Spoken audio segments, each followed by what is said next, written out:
So, welcome to the Adult Chair Podcast, Dr. Meg Arroll. Hello, Michelle. I'm so happy to be here with you.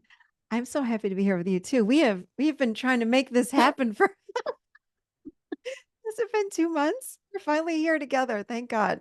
Third Finally. time lucky. Third time lucky, I think. The internet gods are cooperating with us, and yeah, I'm happy to have you with us today. So we were just chatting. You got quite a few books, but the newest book, Tiny Traumas, what you don't know what's when you excuse me, when you don't know what's wrong, but nothing feels quite right.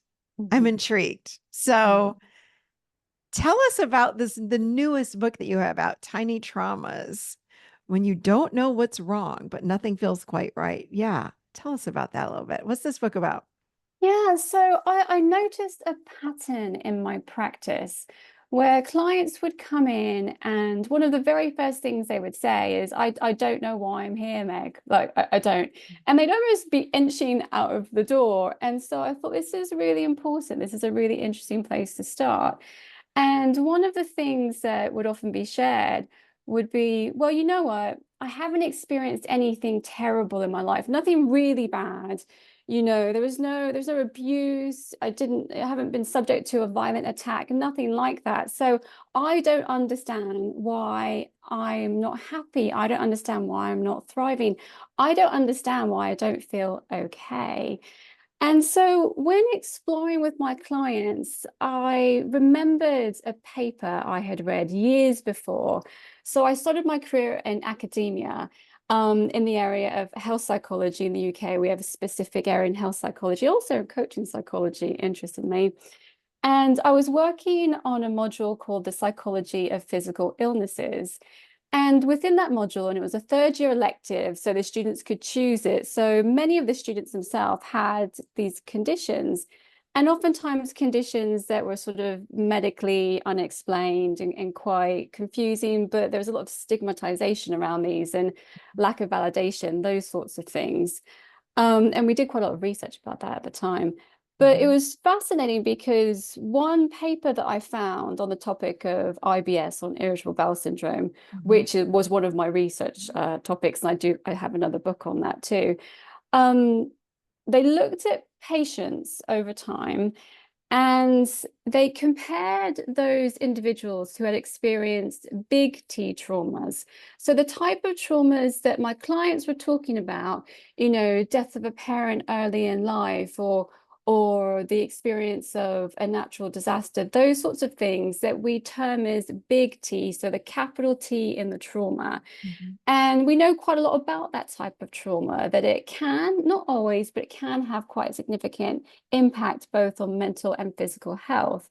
But what was so fascinating about this paper is that the researchers compared a group of people who had experienced big T trauma with a group of people who had experienced low grade cumulative type traumas. So perhaps growing up in a household that was not abusive, but you felt like you were the odd one out. It may have been a bit cold or just being quite misattuned with the other people in your household. Or say low grades, bullying at school. So maybe not the very obvious physical type bullying, but kind of nasty frenemies, as it were, who would put you down all the time and make you feel very much lesser than.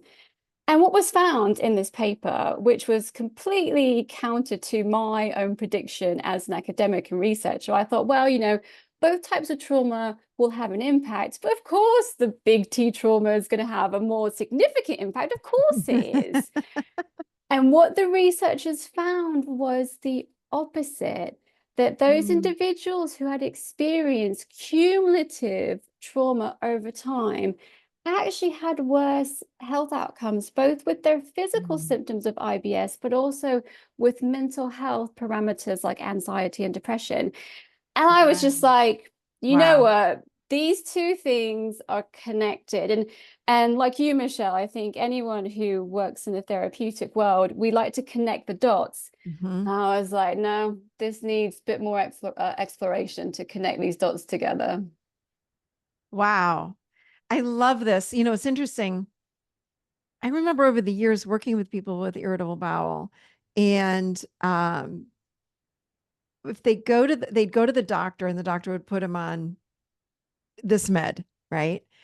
And what a lot of people found was that when they went on an antidepressant or an anti-anxiety instead, it actually improved the irritable bowel, which to me says it's more of a um, mental health issue, a trauma versus just my physical body is not operating the way that it should. Mm, Do you mm, find that these physical issues, did you find this in any of your research, that the mm. physical issues that we have are related to some sort of small t trauma, emotional issue, and from our past, wounding, all of the kinds of things? What did you find in your research, or did you not have you researched that, I should say? So, first of all, though, the mind and the body, they're not separate entities. They are Right. interconnected, interrelated. And we know that from a huge amount of research, but also from some other sort of, well-being type approaches that really reconnect the mind and body. When we're thinking about healthcare systems at the moment, the vast majority of healthcare systems are based on the medical model of health and illness. So Mm-hmm. looking for, say, a result on a blood test to identify a type of pathology, to then be able to treat it often, as you say, with medication, all those types of very, as they say, medicalized type treatments. But we Mm-hmm. do know that many types of talking therapy, psychological treatments, mindfulness, breathing exercises can actually help what traditionally may have been seen as physical conditions. So let's take Mm-hmm. IBS, for example.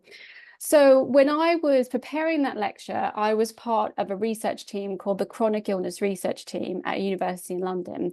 And we did do research on this topic. So we looked at the relationship between stigma, the amount of stigma someone had experienced to do with that particular condition, because IBS is still quite a stigmatized condition. Some Mm-hmm. people would say that it's, not real, or that it's in people's minds, or that it's not serious enough to really Mm-hmm. warrant any healthcare services. And I would, of course, disagree with that. But we also look at lack of validation from medical professionals.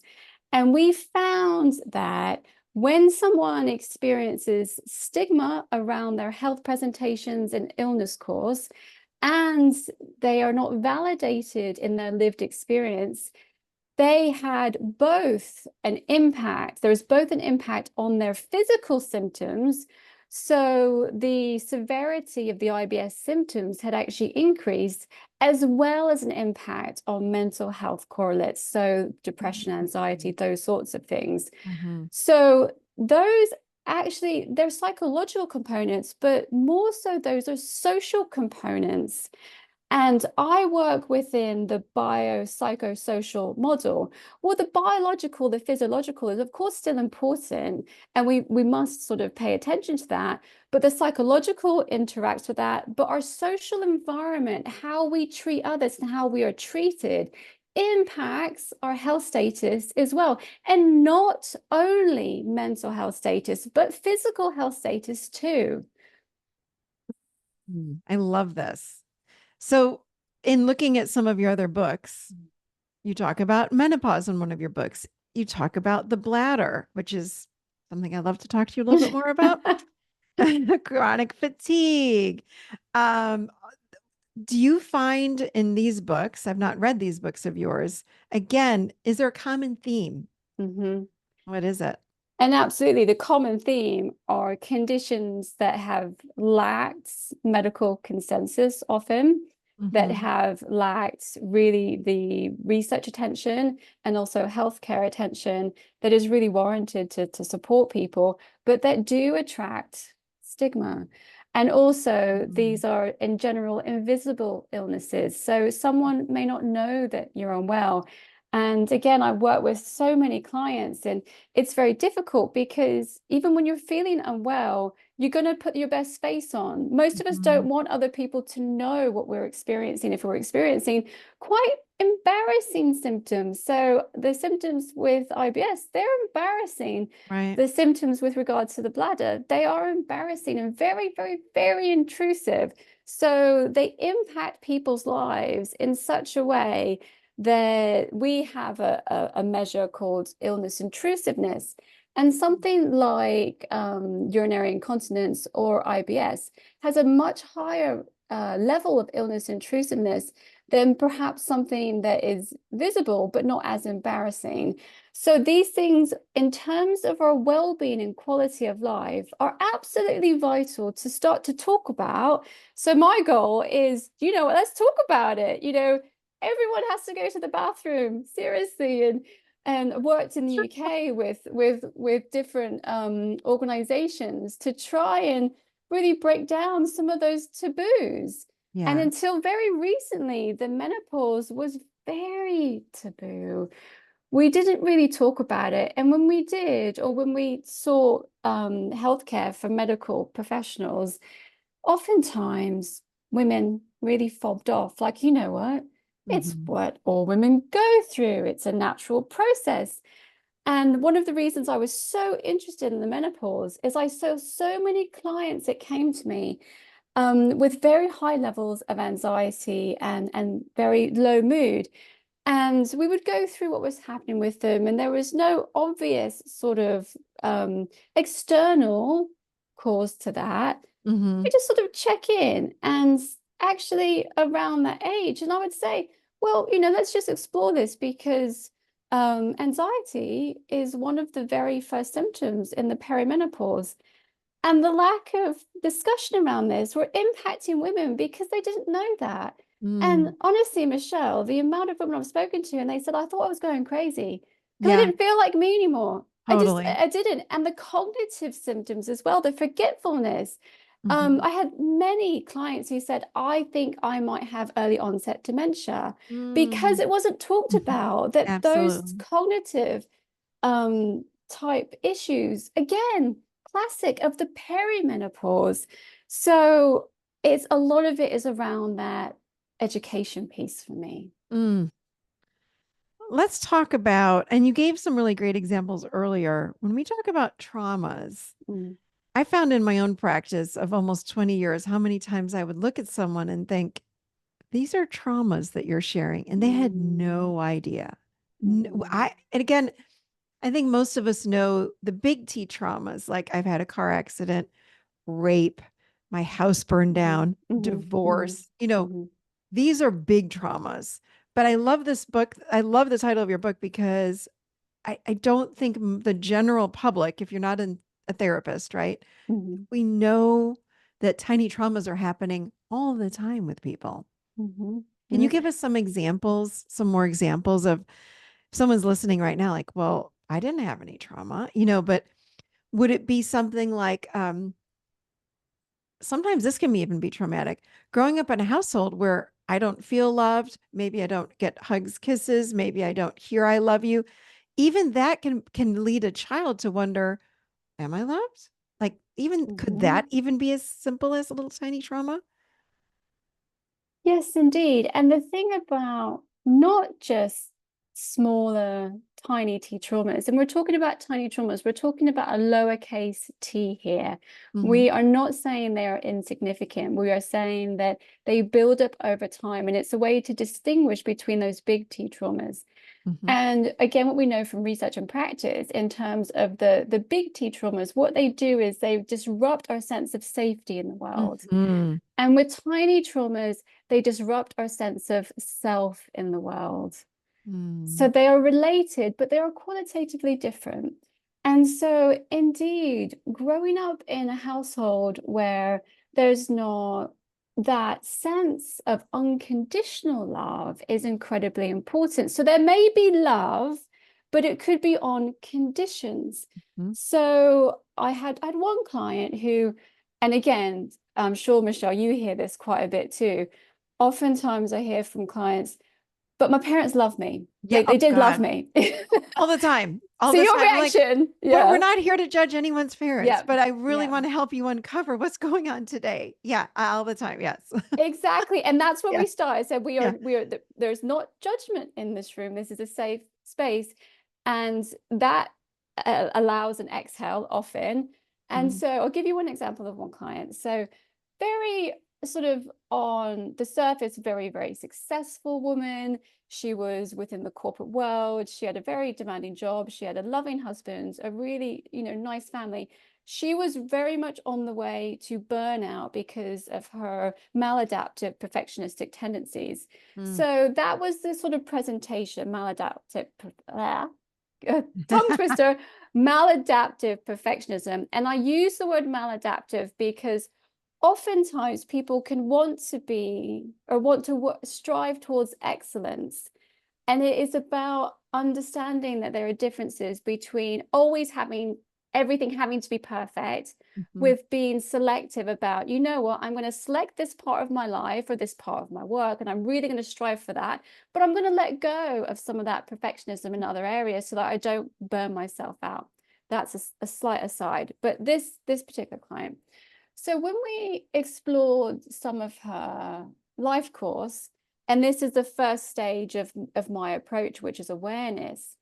Again, had the comment, but my parents love me. But let's just talk about some of the things that occurred. So her parents really wanted to motivate her.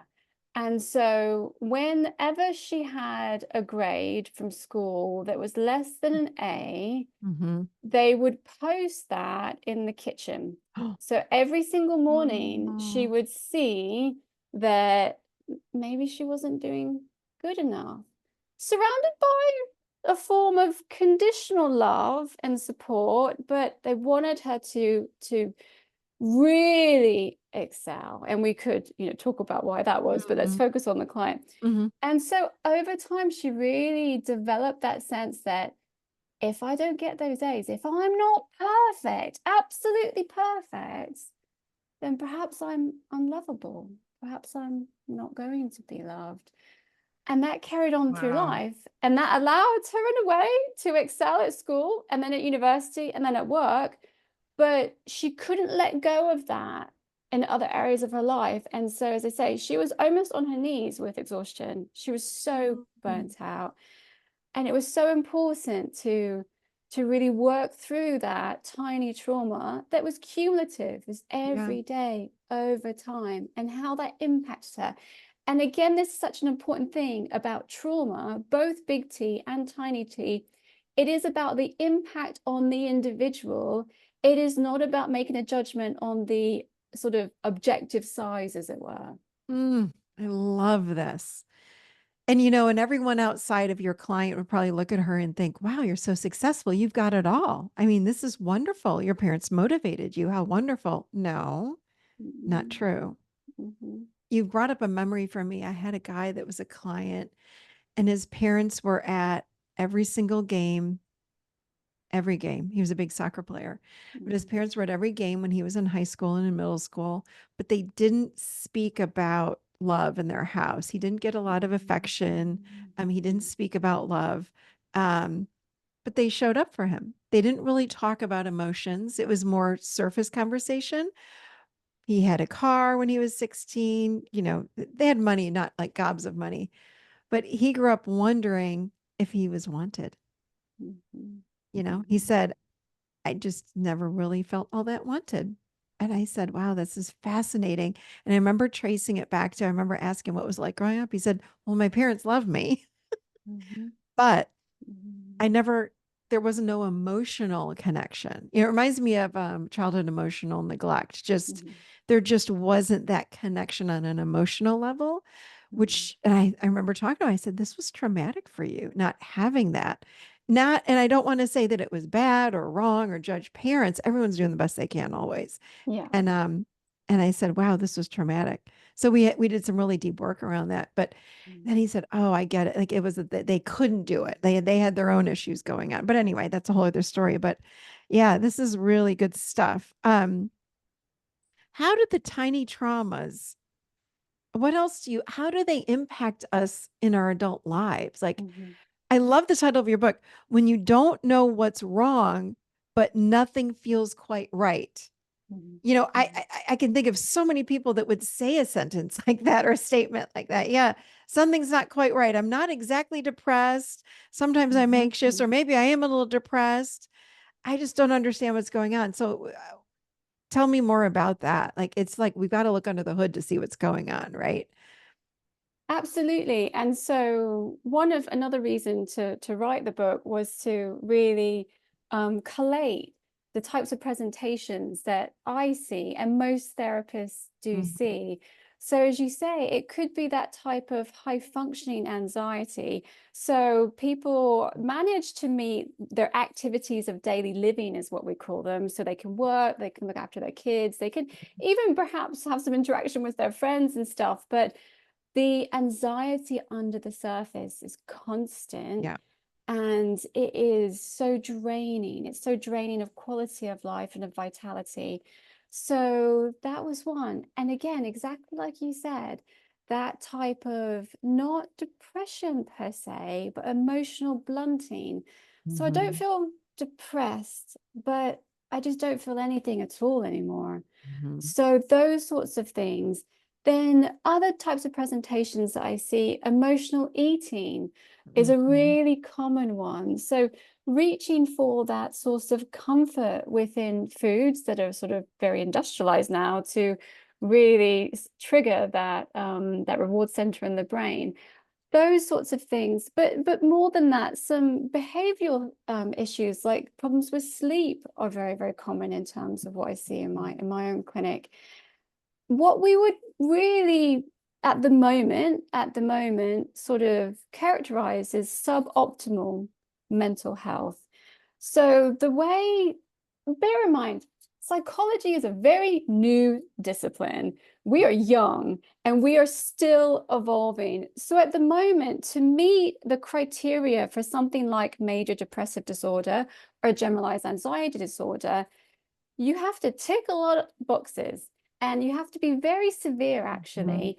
And Hmm. one of those things that is on most of these diagnostic criteria is that not being able to carry out your activities of daily living. The vast majority of people will do that because we have to.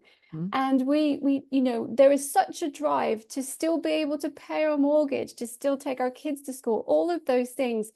So this is the vast majority of people who are experiencing psychological distress. It is a very small proportion of people who will meet those psychiatric conditions, all the criteria within that. And the huge difficulty then is, how do you access healthcare? Because if you're not meeting that diagnostic label, when you go to see your GP or primary care physician, they kind of don't know what to do. They don't know Hmm. what to do. Right. And that is why therapists and independent practitioners like ourselves, psychologists, coaches, these are the people we see. But in the mainstream, we don't really talk about it. It's Mm-mm. still quite unknown. Hmm. So that was a real driver to say collate these different types of presentations. Even something like imposter syndrome, I was just fascinated by, Mm. because so many clients who perhaps were experiencing some high function anxiety as well, because these are not mutually exclusive types of presentations. They often are Hmm. comorbid in that way. But I was like, there has to be a reason why so many people experience imposter syndrome. And research does say around 70% of all people will experience it at some point in their lives. And it 70? was, yeah, 70. Yeah, yeah. Wow. But it is more prevalent in women and marginalized groups. And I was like, you know what, Michelle, that doesn't make sense to me, right? Okay. So, why would these groups experience that fear of being found out, like they're not good enough in their work and all these things? I don't think that's an innate characteristic. I do not believe that at all. And again, I came across some research that showed these groups are more likely to be subject to successive microaggressions at work. So if you're in the Mm. workplace and someone is undermining you every day, 5 days a week, is it not likely that you're going to start to doubt yourself? Yeah. Yeah, for Um, sure. Connecting the dots, that's my passion, connecting the dots with these things. I think about someone that's surviving but not thriving.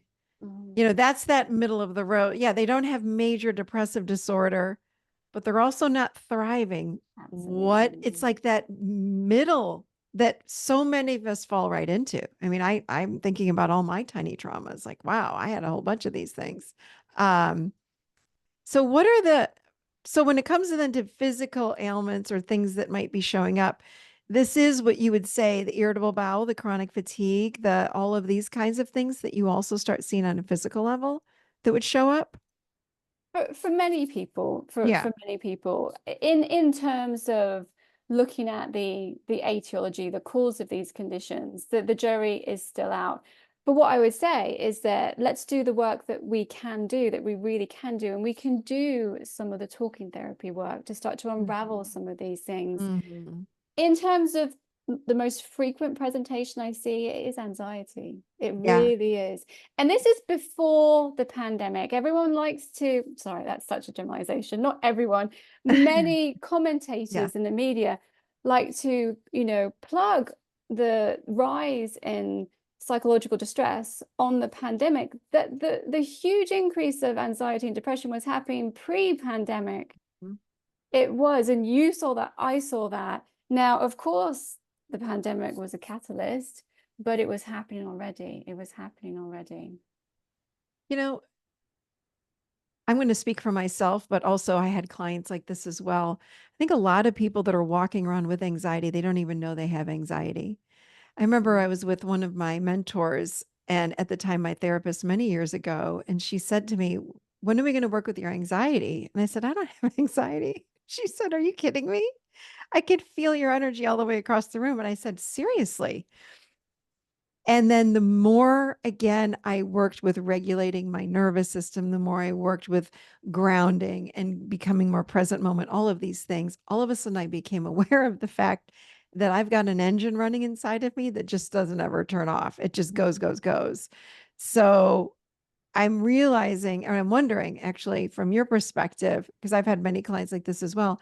Did you find that as well? That so many of us are walking around and we pride ourselves on knocking it all out, getting it all done. My cousin will laugh at me and go, "Wow, you busted it out today." I'm like, "Yeah, I've got to watch that engine because I can flip a switch and that engine goes again and I can go full steam ahead and go a million miles an hour." That's not healthy. And now I consciously know that's not healthy. That's going to trigger my nervous system into my old pattern. But how many of us, like, my gosh, I'm thinking about 70% of us that have experienced or will experience imposter syndrome. What about anxiety? It just Mm. seems like because of these things, and I'm holding up my cell phone, and the internet, that anxiety, I mean, gosh, I remember reading 10 years ago that anxiety was at an all-time high and the number one thing Googled on Google, the number one searched for in Google was how do I heal my anxiety? It was all around anxiety. Mm. What did you find in your research with this? And Mm. how do we link it to our tiny traumas? Mm. Mm. So I like to separate stress, or rather the stress response, from anxiety or anxious thought patterns. Because Mhm. the reason I do that is we can use different techniques to tackle both, but they, of course, are interrelated. One of the reasons the stress response and anxiety is so prevalent is that we have an innate stress response that we need to retain. So Mhm. it has kept us safe. It's allowed us to engage in that fight or flight or fight, flight or freeze system so that we could evolve over time. It has been so successful, the stress response, that it hasn't really changed since early human. So when that stress response is activated, as it would an early human, say if there was a predator, say if there was other humans from a different clan that were trying to attack, it has these physiological cascade of manifestations so that you can Mm. survive. So your Mhm. glucose will be pumping so that you can run or fight. Your eyes will absolutely be razor focused on the threat. And it was so successful that we still have that. But now that stressor, that trigger, as it were, overused word, but trigger, Mhm. may be your boss. You know, it may be that person who is undermining you at work and really engaging in a microaggression. Mm. So those types of activators of the stress response, there are just so many, many more. And as you say on the phone, we have this stress activator in the palm of our hands in most people's, you know, vast majority of waking hours. So to be able to separate out the stress response, so is there a obvious threat in the environment that is triggering physiological types of symptoms? And again, Michelle, I was just like you. I had a huge amount of chronic stress and anxious thought patterns that were related to it. I didn't even know it. And I'm a psychologist. Do you know what I mean? It's like I, until I started doing this work and doing it with myself as well, you know, that raised heartbeat, that constantly feeling the inability to switch off, because it's not just the physiological, there are psychological and emotional types of symptoms too. Mhm. But if there is not an obvious threat in the environment, say our boss, you know, demanding a very difficult report, or someone at work, you know, putting us down, say it's the fear of that. And that's where the anxious thought patterns go in. So I'm at home, there's not a stressor, there's not a stress activator in my immediate environment, but I'm worried about it. I'm thinking about it. So Mm. those anxious thought patterns, what they do though, is they actually in themselves, they activate that stress response. So that means we never get a chance to go back to homeostasis. So the stress response is supposed to be there for acute events. So say in the modern day, say Mhm. we're driving and we need to Yeah. swerve out of the way of another car, that will save our lives. And after that, our heart will be beating. It'll take us a little while to sort of come down from that. But on a daily basis, there are so many little triggers that we are constantly activated, both by the triggers in the environment, but our thought patterns around that. Because the societies tell us that we need to be successful, we need to achieve all these things, we need Mm. to do everything, Michelle. We have to do everything I in one lifetime. So It's true. impossible. It's impossible. It is.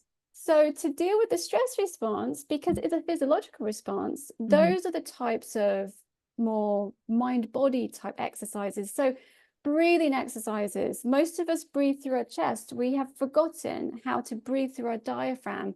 By breathing through the diaphragm, we activate the parasympathetic nervous system, which is the counterarm to that stress response. Mhm. Very important. Once we can get to grips with that, to be able to then challenge some of those anxious thought patterns that are driving that stress response. And Mhm. so it is useful to separate the two and to think, okay, I'm going to take this two-pronged attack. I'm going to actually look at perhaps some experiences in my past or in my daily life that are tiny traumas that have impacted me, and then think about, is that leading to anxious thought patterns? I'm worried that that's going to happen again. Have I become hypervigilant to criticism? Have I become hypervigilant to not Mm. really believing in myself and feeling that I can be loved? Those types of things. So it's really about becoming aware and slowing Yes. ourselves down enough to pause and say, hold Mhm. on a second. So if I'm wondering, curious if I have these tiny traumas, um, slowing down, getting curious before we pop on Netflix, before we go reach for something to eat, before we do all of these things, slow down. So I like doing a phone fast. I take my phone and I just put it away for the day. Now of course I have a company, so it's hard for me to do that. But on the weekends, I love doing that. And I got to tell you, the first hour or so, my anxiety is high, even though it's Mhm. a Saturday, Mhm. even though it's a Saturday. And I'm like, no, I refuse. I am not doing it. I am not doing it. No one's going to Slack me. No one's texting. No one's emailing. I can do this. And then Mhm. after those 2 hours or so, it's like, oh, this feels really nice. Like now it feels like I want more than 2 hours. I just want Mhm. to keep separating self. Yeah, there's a lot going on psychologically. Um, as far as treatment goes, yes, therapy. Yes, coaching, all of these beautiful things. But I'm curious, in your book, do you have a list of all the possible tiny traumas for someone that wants to grab your book? There are many examples within the book.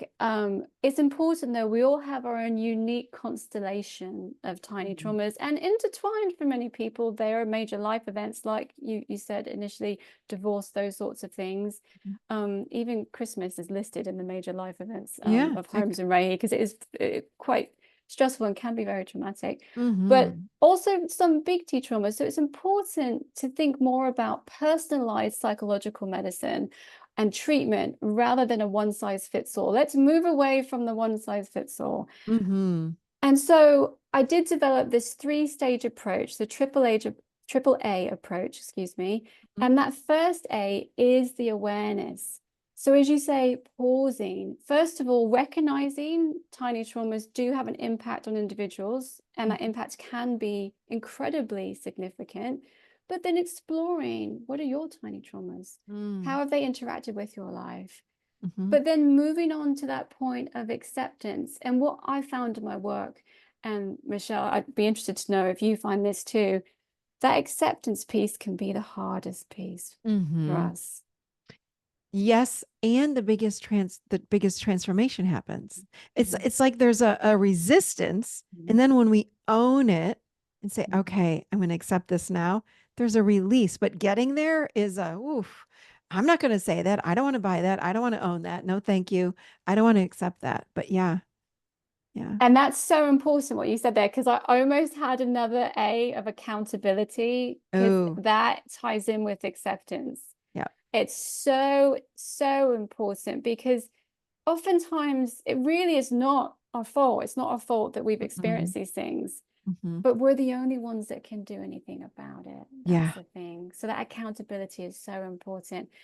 But awareness and acceptance, they're big, they're huge, Yeah. but they're not quite enough. We do need to move into action.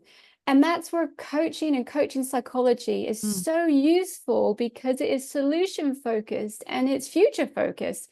What can we do now?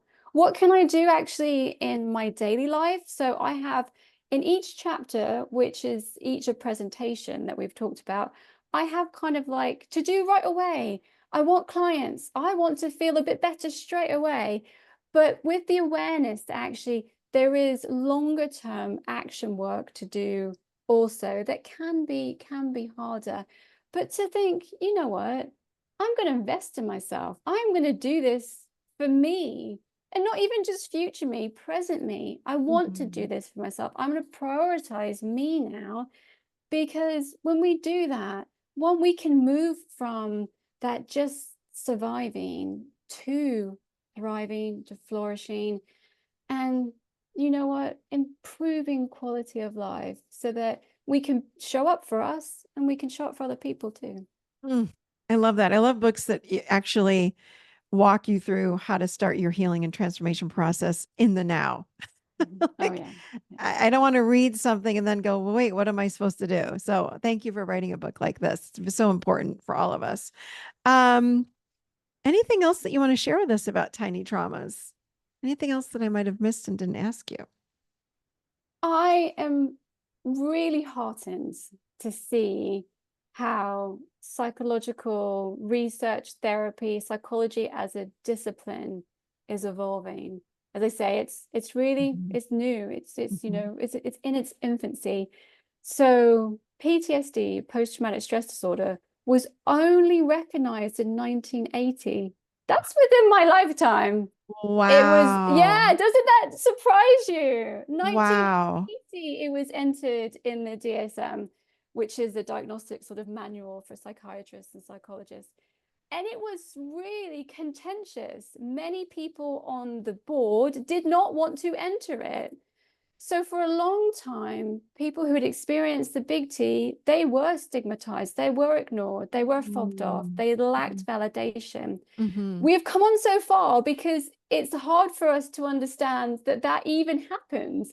It's like, what, really? Can't believe that Wow. we didn't recognize that. And now we do. So that has now been assimilated into our understanding of mental health. Now is time for tiny trauma. it's time to actually recognize this cumulative type trauma and to reduce the stigma around it as this Mm, evolution in our understanding of mental health and trauma, and have a more nuanced conversation. And we yeah. can do that. We really can do that. It is a bit of a zeitgeist change, but I'm very excited to be in the discussion. Yeah, I'm so excited to have this book out there because I think it's very, very, very much needed because it's not talked about enough. So thank you for your work in the world. All right, number one, people can buy the book on, yes, Amazon. Yeah. Okay. Tiny Traumas by Dr. Meg Arroll. Number two, where would people find you if they wanted to learn more about the work that you do? So my website is drmegarroll.com, and my last name is quite rare. It's Arroll. It's like Carol without the C. I always tell people drmegarroll.com. But also on social media, mainly Instagram, is the same handle, Dr. Meg Arroll. And yes, please get in contact. I would love to have us all share our experiences, because once we Mhm. do that, we help others. Because one of the most difficult things with mental health and other types of invisible illnesses is they're very, very isolating. If we can break down some of those barriers, we, as I say, we're helping ourselves, but we're also helping others. Oh, so true. It's so true. And I love that you call them that they're invisible because you're right. We don't talk about them. We don't talk out loud about this. We keep it to Yeah. ourselves and we suffer in silence instead of really having these conversations. So thank you. Thank you for today. This was wonderful. Thank you Thanks for so being much. on.